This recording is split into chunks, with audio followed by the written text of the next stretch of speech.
নবীজির ছেলে ইব্রাহিম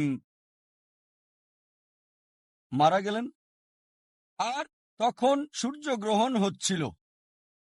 লোকজন বলা বলি করলো, এটা ঈশ্বরের নিদর্শন, সূর্য বিষণ্ণ হচ্ছে, কারণ একজন মারা গেছে, সে হচ্ছে নবী মুহাম্মদ সাল্লাল্লাহু আলাইহি ওয়াসাল্লামের ছেলে। তারপর নবীজি উত্তর দিলেন আর বললেন, সূর্য এবং চন্দ্র এগুলো আল্লাহ সুবহানাহু ওয়া তাআলার সৃষ্টি। কোন মানুষের জন্ম অথবা মৃত্যুর কারণে চন্দ্র সূর্য গ্রহণ হয় না। যদি তিনি খ্যাতি আর ক্ষমতা চাইতেন, তার জন্য সুযোগ ছিল, তিনি বলতে পারতেন, হ্যাঁ আমার ছেলে মারা গেছে, আমি দেখছি স্বর্গ কাঁদছে। তিনি তা বলেননি, কারণ তিনি সত্যবাদী। কিছু সমালোচক তারা বলে নবী মুহাম্মদ সাল্লাল্লাহু আলাইহি সাল্লাম নাউজুবিল্লাহ কোরআনকে আরোপ করেছিলেন ঈশ্বরের প্রতি, কারণ তিনি আরবদের একত্রিত করতে চেয়েছিলেন, আর এটা আরব ইউনিটি এবং লিবারেশন থিওরি হিসেবে পরিচিত। অনেক থিওরির কথাই বলেছে সমালোচক আর প্রাচ্যবাদীরা। পবিত্র কোরআনে এমন একটা এত নেই যেটা বলে বা ইশারা ইঙ্গিতে বলেছে আরব ঐক্যের কথা, একটাও নেই। একটা তো কোনোভাবে বলছে না ঐক্যের ব্যাপারে বা আরবদের স্বাধীনতার ব্যাপারে। কোরআনে উম্মার কথা আছে, জাতির কথা, সমগ্র মানব জাতির। আর একজন মানুষের উপর আরেকজন মানুষের শ্রেষ্ঠত্বের বৈশিষ্ট্য জাতির ভিত্তিতে নয়, বর্ণের ভিত্তিতে নয়, সম্পদের নয়, লিঙ্গের ভিত্তিতে নয়, এটা তাকওয়ার ভিত্তিতে। আর এটা বলা হয়েছে সূরা হুজুরাত অধ্যায় 49 আয়াত 13। আল্লাহ বলেছেন, ইয়া আইয়ুহান নাসু ইন্না খালাকনাকুম মিন যাকরিন ওয়া উনসা ওয়া জাআলনাকুম শুউবান ওয়া কাবাইলা লিতাআরাফু ইন্না আক্রামাকুম ইনদাল্লাহি আতকাকুম ইন্নাল্লাহা আলিমুন খাবীর। হে মানব জাতি, আমি তোমাদেরকে সৃষ্টি করেছি এক জোড়া নারী এবং পুরুষ থেকে, আর বিভক্ত করেছি জাতি এবং গোত্রে, যাতে তোমরা একে অপরকে চিনতে পারো। এজন্য নয় যে একে অপরকে ঘৃণা করবে। আর সেই বেশি সম্মানিত আল্লাহ সুবহানাহু ওয়া তাআলার কাছে যার রয়েছে তাকওয়া। আল্লাহ সুবহানাহু ওয়া তাআলার কাছে বিচারের মানদণ্ডটা জাতি, বর্ণ, দল, লিঙ্গ, সম্পদের ভিত্তিতে নয়, এটা তাকওয়ার ভিত্তিতে। এটা খোদাভীরুতা, এটা বিশ্বাস। অনেক আয়াতই রয়েছে কোরআনে সত্যবাদিতার ব্যাপারে, আর বলা হয়েছে সত্যবাদী হওয়ার জন্য যদি আপনজনের বিরুদ্ধেও যায়, মতবিরোধ হতে পারে তোমার বাবার সাথে, স্বামী স্ত্রীর মধ্যে, এমনকি আত্মীয়দের মধ্যেও, যদি আপনি সত্য কথা বলেন।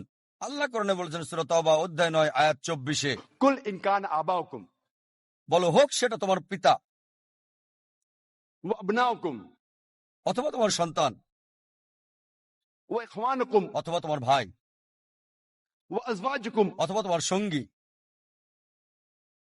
ওয়া আশিরাতুকুম অথবা তোমার আত্মীয়, ওয়া আমওয়ালুন ইকতারাফতুমুহা ওয়া তিজারাতুন তাখশাউনা কাসাদা ওয়া মাসাকিনু তারজাউনাহা। যে সম্পদ তুমি জমা করছো, যে ব্যবসা তুমি করছো, যে ঘরে তুমি বসবাস করছো। আল্লাহ বলছেন যদি এই 8টি জিনিসকে ভালোবাসো, তোমার পিতা, তোমার সন্তান, তোমার ভাই, তোমার সঙ্গী, তোমার আত্মীয়, যে সম্পদ জমা করছো, যে ঘরে বাস করছো, যে ব্যবসা করছো, তারপর আল্লাহ বলছেন হাব্বা ইলাইকুম মিনাল্লাহি ওয়া রাসূলিহি ওয়া জিহাদিন ফি সাবিলিহি। যদি আল্লাহর চেয়ে এসবকে বেশি ভালোবাসো, তার রাসূলের চেয়ে, চেষ্টার চেয়ে, সংগ্রামের চেয়ে আল্লাহ সুবহানাহু ওয়া তাআলার পথে, আল্লাহ বলছেন ফাতারাব্বাসু, অপেক্ষা করো, হাত্তা ইয়াতি আল্লাহু বিআমরি ওয়াল্লাহু লা ইয়াহদিল কওমাল ফাসিকিন। অপেক্ষা করো আল্লাহর সিদ্ধান্ত আসা পর্যন্ত। আল্লাহর আযাবের অপেক্ষা করো, আর আল্লাহ ফাসিক লোকদের অনুগ্রহ করেন না। সুতরাং নবীজি আরবের ঐক্য চাইলে এরকম আয়াত কোরআনে কেন উল্লেখ থাকবে? এটা আরো বলা হয়েছে পবিত্র কোরআনে সূরা আল ইমরান অধ্যায় 3 আয়াত 103-এ, ওয়াতাসিমু বিহাবলিল্লাহি জামিআ ওয়া লা তাফাররাকু। আল্লাহর রজ্জু শক্ত করে ধরো আর বিভক্ত হও না। তাই আমাদের নবীজি বিশ্বাসীদের ঐক্যের কথা বলছেন, তিনি এখানে আরবদের ঐক্যের ব্যাপারে বলছেন না। যদি নবীজি আরবদের ঐক্য চাইতেন, সহজে নেতৃত্ব নিয়ে নিতেন, তাদের নেতা হতেন, রাজা হতেন, সহজে আরবদের একত্রিত করতেন। কোরআনে অনেক আয়াতই আছে যেগুলো এই থিওরিকে খণ্ডন করে। আরো বলা হয়েছে পবিত্র কোরআনে সূরা আল ইমরান অধ্যায় 3 আয়াত 43-এ বলা হয়েছে, وإذ قالت الملائكة يا مريم আর ফেরেশতাগণ বলল, হে মরিয়ম, إن الله اصطفاك وطهرك যে আল্লাহ তোমাকে বাছাই করেছেন এবং পবিত্র করেছেন এবং সম্মানিত করেছেন সব নারীর চেয়ে। চিন্তা করেন, কোরআন বলছে যে মরিয়ম যীশুখ্রিস্ট ইসলামের মা, যিনি ছিলেন ইহুদি, তাকে পৃথিবীর সব মহিলার উপর মর্যাদা দেওয়া হয়েছে। যদি তিনি আরবের ঐক্য চাইতেন তাহলে বাছাই করতেন তার মাকে বা তার স্ত্রীকে অথবা কন্যাকে, আরবের অন্য মহিলাকে, সব মহিলার প্রতিনিধি হিসাবে। কিন্তু তিনি বাছাই করলেন কাকে? মা মরিয়মকে, যিনি হলেন ঈসা আলাইহিস সালামের মা, সকল মহিলাদের উপর যাকে মর্যাদা দেওয়া হয়েছে। আর এর কারণটা পরবর্তী আয়াতে বলা হয়েছে, সূরা আল ইমরান অধ্যায় 3 আয়াত 45, যে এটা সর্বশক্তিমান ঈশ্বরের পক্ষ থেকে প্রেরণা। তার কোনো পছন্দ নেই, তার পছন্দ অপছন্দের কোনো সুযোগ নেই, কারণ এই ওহী আল্লাহ সুবহানাহু ওয়া তাআলার পক্ষ থেকে। আরো অন্যান্য অনেক আয়াত রয়েছে পবিত্র কোরআনে অনেক জায়গায়, সূরা বাকারা অধ্যায় 2 আয়াত 47-এ, যে তুমি কি আমার অনুগ্রহের কথা জানো না, আমি যা করেছিলাম ইসরায়েলের সন্তানদের উপর, ইসরায়েলের উপর। তাই কোরআনের এই সবগুলো আয়াত যদি নবী মুহাম্মদ নাউজুবিল্লাহ কোরআনের রচয়িতা হতেন, আল্লাহ মাফ করুন, তাহলে কেন তিনি এই আয়াত কোরআনে বলবেন? আরেকটা অভিযোগ বা থিওরি, যেটা পরিচিত থিওরি অব মোরাল রিফরমেশন। নবী মুহাম্মদ কোরআনকে সর্বশক্তিমান ঈশ্বরের বাণী বলেছেন কারণ মানুষকে পুনর্গঠন করতে চেয়েছিলেন। তাহলে কেন একজন মানুষ মিথ্যে বলবে যে মানুষকে মোরালে রিফর্ম করতে চায়? যদি সত্যবাদী হতে চান, মিথ্যে দিয়ে সেটা হতে পারবেন না। উদ্দেশ্য আর কাজের মধ্যে মিল থাকতে হবে। আর কোরআন বলছে সূরা আনাম অধ্যায় 6 আয়াত 93, যে তার চেয়ে আর কে পাপী হতে পারে মানুষের মধ্যে যে সর্বশক্তিমান ঈশ্বরের উপর মিথ্যে কথা বলে আর বলে ঈশ্বরের ওহী পেয়েছে, আসলে সে পায় নাই। এই সম্ভাবনা ছিল যে পরবর্তীতে নবীজির বিষয়গুলো প্রকাশ পেত আর নিজেকে খারাপ বলে আখ্যায়িত করতেন নিজের বইয়ে, যদি রচয়িতা হতেন নাউজুবিল্লাহ, আল্লাহ মাফ করুন।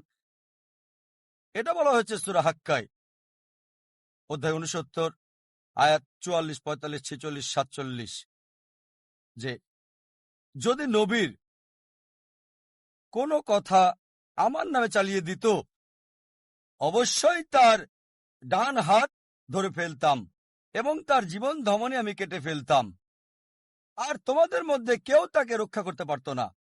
আল্লাহ কোরআনে বলছেন, যদি নবী বা অন্য কোনো মানুষ মিথ্যা আবিষ্কার করত বা আল্লাহর নামে মিথ্যে চালিয়ে দিত, সর্বশক্তিমান ঈশ্বর সেই নবীর ডান হাত চেপে ধরতেন আর তার জীবন ধমনী কেটে ফেলতেন, আর কেউ তাকে রক্ষা করতে পারত না। আর কিছু লোক আছে যারা বলে নাউজুবিল্লাহ নবী মুহাম্মদ সাল্লাল্লাহু আলাইহি সাল্লাম ভুগতেন মাইথোম্যানিয়ায়। এটা মানসিক সমস্যা যার দ্বারা মানুষ মিথ্যে কথা বলে এবং ওই মিথ্যেকে বিশ্বাসও করে। মাইথোম্যানিক হলো এমন ব্যক্তি যে মিথ্যে কথা বলে আর সেই মিথ্যাকে সে বিশ্বাসও করে। আর একজন মনোবিজ্ঞানী তাকে চিকিৎসা করে কিছু বাস্তবতা দিয়ে। ধরেন কেউ বলল যে আমি রাজা, চিকিৎসক তাকে বলবে না যে তুমি ঘোরে আছো, চিকিৎসক বলবে তুমি রাজা, তাহলে রানী কোথায়? তখন মাইথোম্যানিক বলবে রানী তার মায়ের প্রাসাদে গেছে। তোমার মন্ত্রী কোথায়? মন্ত্রী মারা গেছে। দেহরক্ষীরা কোথায়? আপনি যত তাকে বাস্তবতার মুখোমুখি করবেন তখন সে বলবে যে আমি রাজা নই। আর যদি আপনি কোরআন দেখেন, কোরআন বাস্তবতার কথা বলে, বাস্তবতার উদাহরণ দিতে থাকে, বাস্তবতার। তাই কোরআন হলো মাইথোম্যানিয়াকদের জন্য চিকিৎসা। এটা মাইথোম্যানিয়াক রোগীর লেখা বই নয়, নাউজুবিল্লাহ। এছাড়াও আরো কিছু সমালোচক যারা বলে আর বিশ্বাস করে ধর্মীয় ইলিউশন থিওরিতে। বলে যে নবী মুহাম্মদ সাল্লাল্লাহু আলাইহি সাল্লাম কোরআন রচনা করেছেন তার জ্ঞানে, অভিজ্ঞতা থেকে, বিভিন্ন ঘটনা, পারিপার্শ্বিকতা না জেনে নিজেই কোরআন রচনা করেছেন। অনেকে বলে নাউজুবিল্লাহ, আল্লাহ মাফ করুন, তিনি পাগল ছিলেন। এখন যে লোকের মোহ আছে অথবা কোনো পাগল ব্যক্তির পক্ষে এত সুশৃঙ্খল আর সুষ্ঠুভাবে দৃঢ় থাকা 22 বছরের বেশি সময় সম্ভব না। কোরআন এক সময়ে বা একদিনে বা এক মুহূর্তে নাজিল করা হয়নি, এটা 22 বছরের বেশি সময়ে নাজিল করা হয়েছে। কোনো ব্যক্তি যার মোহ আছে বা মানসিক রোগের পক্ষে 22 বছরের বেশি সময় দৃঢ় থাকা সম্ভব নয়। অনেক উপলক্ষই আছে, যেমন ধরেন সূরা কাহফ অধ্যায় 18 আয়াত 22।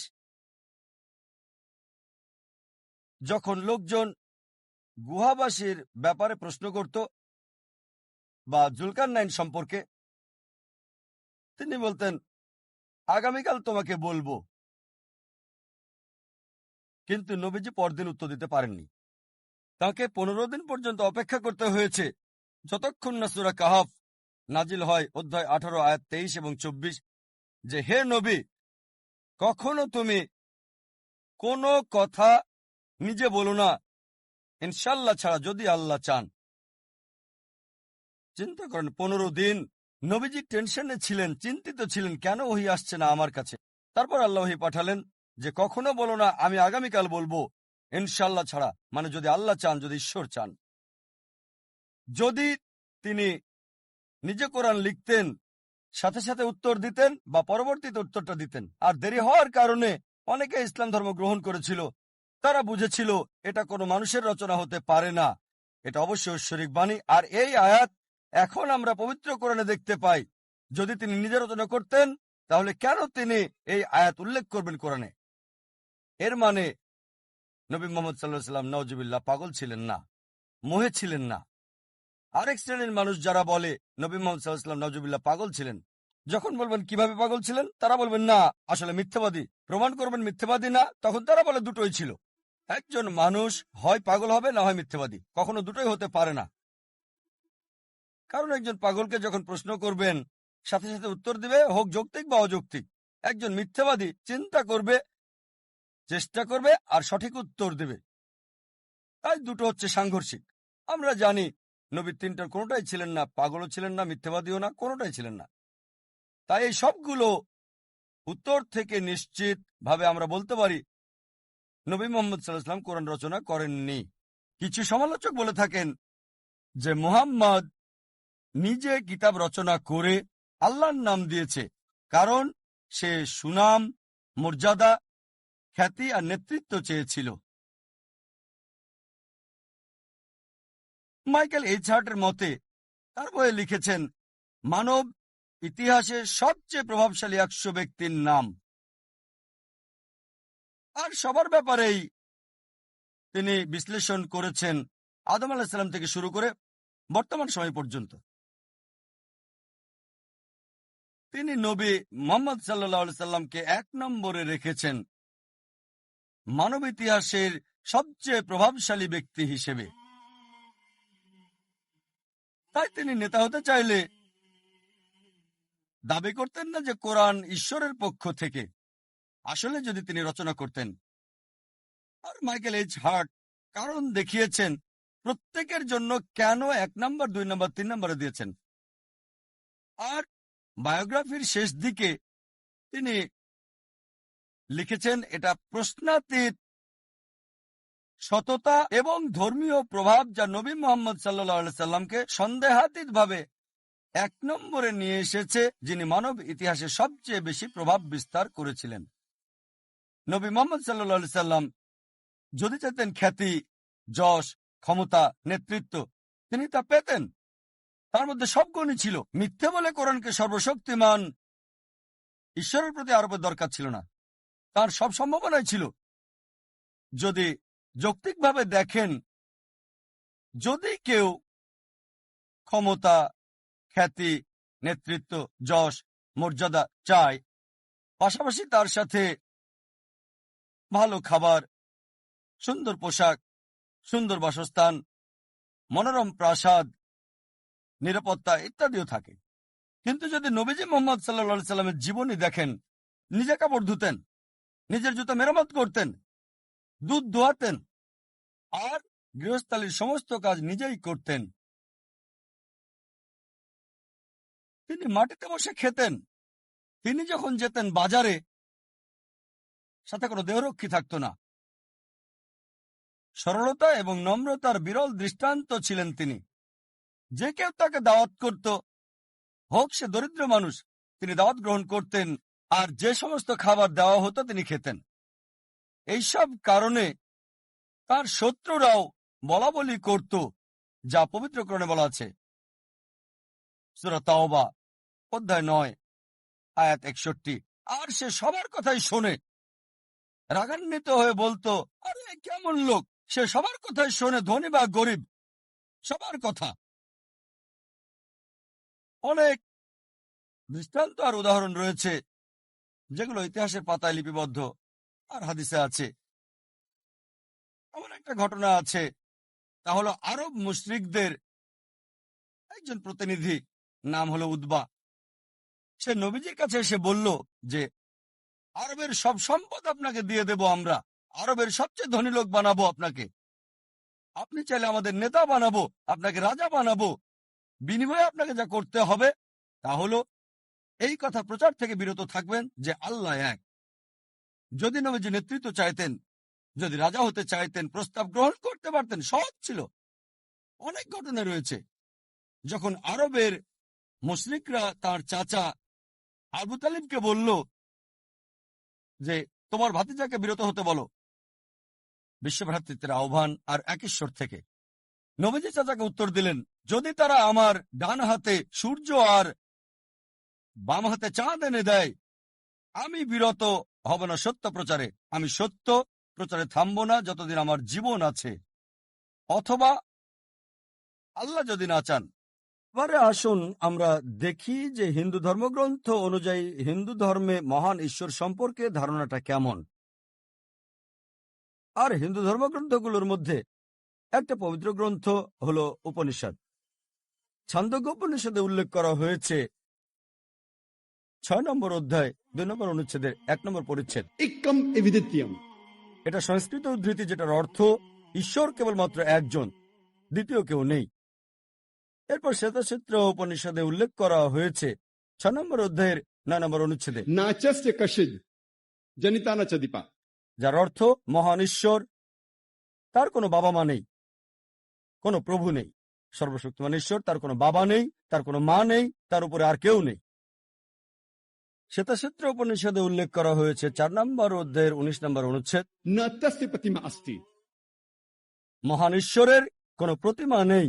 প্রতিমা সংস্কৃত শব্দ, এর অর্থ কোনো ছবি, এর মানে কোনো মূর্তি, একটা ভাস্কর্য, একটা ফটোগ্রাফ, একটা স্কেচ বা একটা পেন্টিং। তাহলে শ্বেতাসূত্র উপনিষদের 4 নম্বর অধ্যায়ের 19 অনুচ্ছেদ বলছে, Na tasya pratima asti. মহান ঈশ্বর, তার কোনো প্রতিমা নেই, তার কোনো মূর্তি নেই, কোনো ভাস্কর্য নেই, কোনো ফটোগ্রাফ নেই, কোনো পেইন্টিং নেই, তার কোনো ছবি নেই। শ্বেতাসূত্র উপনিষদে উল্লেখ করা হয়েছে 4 নম্বর অধ্যায়ের 20 নম্বর অনুচ্ছেদে বলা হয়েছে যে তোমরা কেউ কখনো ঈশ্বরকে দেখতে পাবে না, মানুষের চোখ ঈশ্বরকে ধারণ করতে পারে না। পৃথিবীর প্রধান ধর্মগুলোতে মহান ঈশ্বর সম্পর্কে ধারণা। অক্সফোর্ড ডিকশনারি অনুযায়ী ধর্ম মানে অতিমানবীয় কোনো নিয়ন্ত্রণ শক্তিতে বিশ্বাস করা, বিশেষ করে ব্যক্তিগত এক বা একাধিক ঈশ্বর যাকে উপাসনা করা আর মেনে চলা উচিত।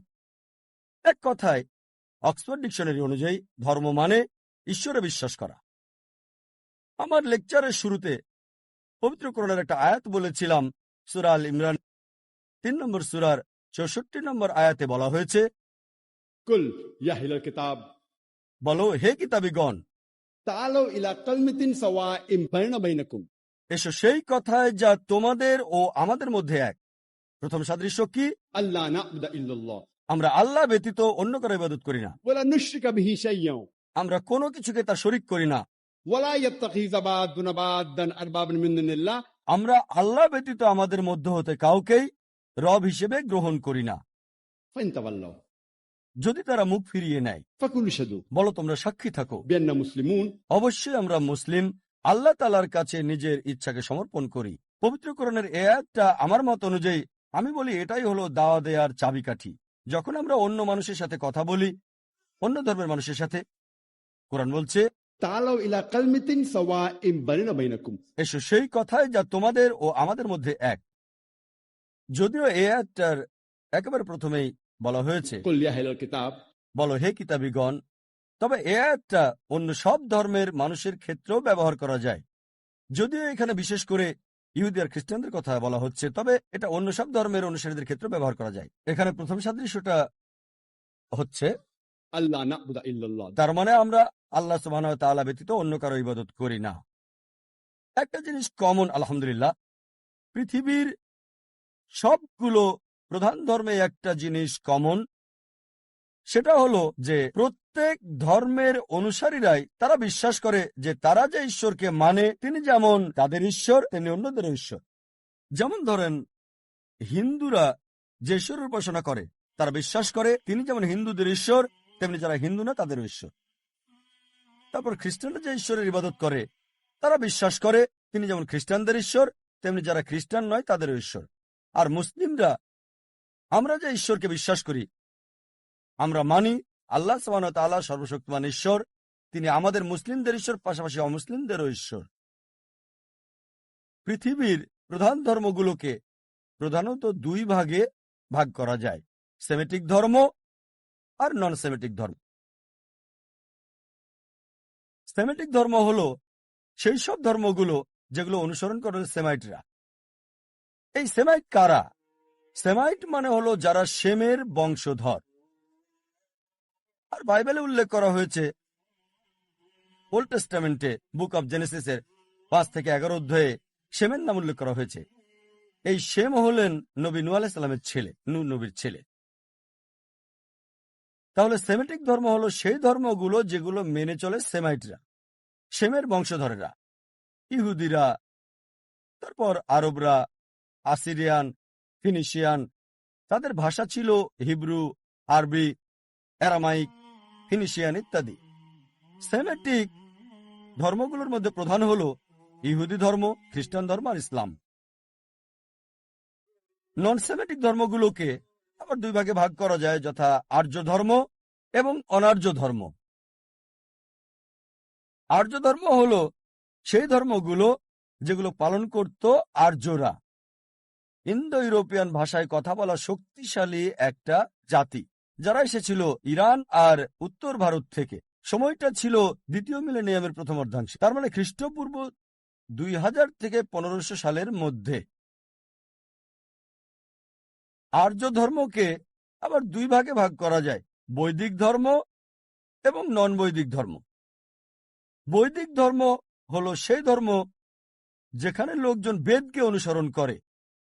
বর্তমানে এই ধর্মটাকে ভুল করে বলা হয় হিন্দুইজম বা ব্রাহ্মণিজম, তবে সঠিক শব্দটা হবে বেদান্তবাদী। নন বেদিক ধর্ম হল সেই আর্য ধর্ম যারা বেদ মেনে চলে না, যেমন শিখ ধর্ম, জৈন ধর্ম ইত্যাদি। জোরাস্ট্রিয়ানিজম হল আরেকটি আর্য ধর্ম, এটার সাথে হিন্দুইজমের কোনো সম্পর্ক নেই। এরপর অনার্য ধর্মগুলো, এদেরকে ভাগ করা হয়েছে তাদের উৎপত্তি স্থান অনুযায়ী। যেমন ধরেন যে ধর্মগুলোর উৎপত্তি হয়েছে চীন দেশে, যেমন কনফুসিয়ানিজম, তাওইজম। তারপর কিছু ধর্মের উৎপত্তি হয়েছে জাপানে, যেমন শিন্টোইজম ইত্যাদি।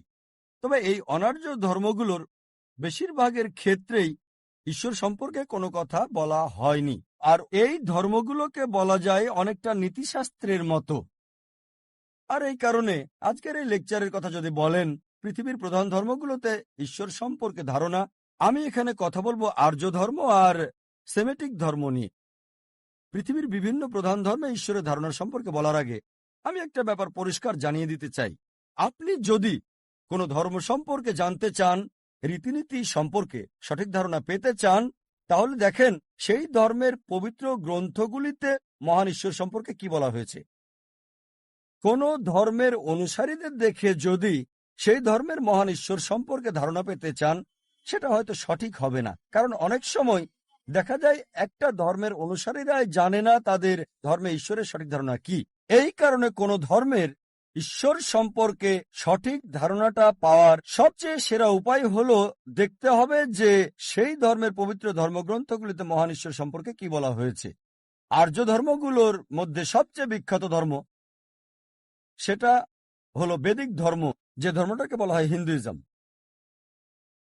প্রথমে আমরা হিন্দুইজমে ঈশ্বরের ধারণা নিয়ে আলোচনা করব।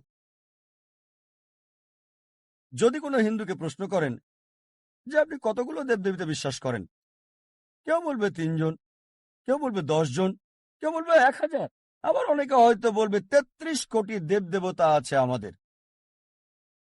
কিন্তু যদি এমন কোনো হিন্দুকে জিজ্ঞেস করেন যে হিন্দু ধর্মগুলো সম্পর্কে ভালোভাবে জানে, সে আপনাকে বলবে হিন্দুদের উচিত শুধুমাত্র একজন ঈশ্বরকে বিশ্বাস করা আর তার উপাসনা করা। সাধারণ হিন্দুরা একটা মতবাদে বিশ্বাস করে যেটাকে বলা হয় প্যানথেইজম। সাধারণ হিন্দুরা বিশ্বাস করে যে সবকিছুই হলো ঈশ্বর। গাছ ঈশ্বর, সূর্য ঈশ্বর, চাঁদ ঈশ্বর, মানুষ ঈশ্বর, আবার সাপও ঈশ্বর। আমরা মুসলিমরা বিশ্বাস করি সবকিছু হলো ঈশ্বরের। ঈশ্বর শব্দের পরে এর শব্দটা যোগ করতে হবে। সবকিছুর মালিক ঈশ্বর। গাছ হলো ঈশ্বরের, সূর্য হলো ঈশ্বরের, চাঁদ হলো ঈশ্বরের, মানুষ হলো ঈশ্বরের, সাপও হলো ঈশ্বরের। তাহলে একজন মুসলিম আর একজন হিন্দুর মধ্যে পার্থক্য হচ্ছে সাধারণ হিন্দুরা বলে সবকিছু ঈশ্বর, আর আমরা মুসলিমরা বলি সবকিছু ঈশ্বরের। ঈশ্বর শব্দের পরে এর যোগ করতে হবে। আমাদের পার্থক্য এই এর শব্দটা নিয়ে। আমরা যদি এই শব্দটার পার্থক্য দূর করতে পারি, হিন্দু আর মুসলিম একতাবদ্ধ হতে পারবো।